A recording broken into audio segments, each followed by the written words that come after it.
made the first video talking about how to disassemble to get this alternator out, I did not have to remove this. I thought I was going to have to remove this to get this out, but actually I didn't. What it ended up being was there is a threaded rod that goes through one of these. It goes through the alternator. It is threaded on both sides, so it'll take a nut on both sides. I took the nut out the wrong side, which made it impossible to get out. So what I did find out from one of the people that watched this video is that the nut can be removed from the back side and then slid out enough to get the alternator out. So that's what I'm going to do now, is put this back on and then put the alternator in.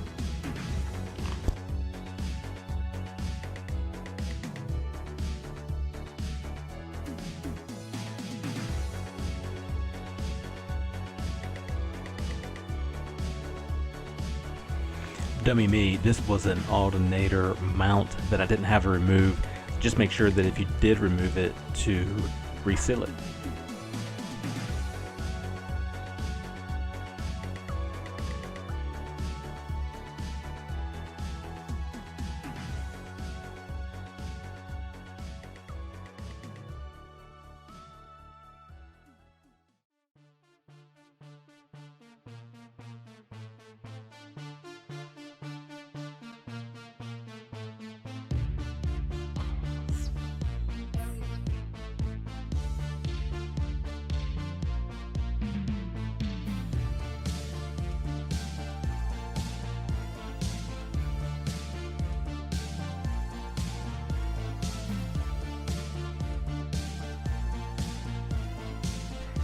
On that threaded shaft, this is the side that you want to take the nut off of.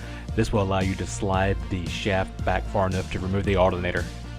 After I posted my video of the alternator being removed from the Lotus, I posted it to a Facebook Lotus group, and when I did, I had a gentleman on there tell me that he never had to remove that triangular shaped piece to get the alternator out of his car. He went on to tell me how he did remove the alternator.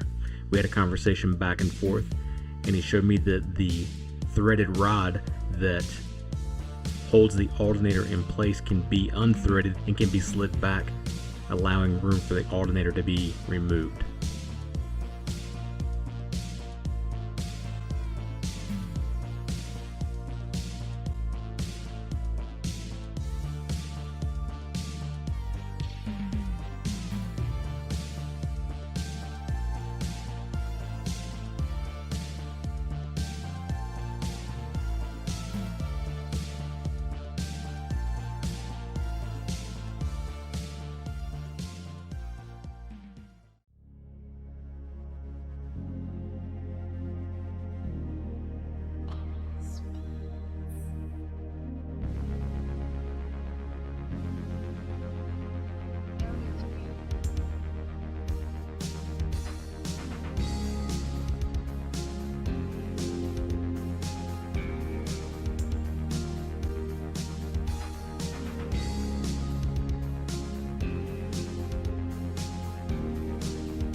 And no, it wasn't necessary to remove the intake plenum, but it did give me a little bit more room, and being this was the first time I've ever changed an alternator on a Lotus, I would definitely say I was going to err on the side of caution and remove it to give myself just a little bit more room.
Just want to take a minute to thank my dad and my brother for both giving me a hand, as well as the few people on the Lotus forum that gave me a little bit of information on how to properly do this job.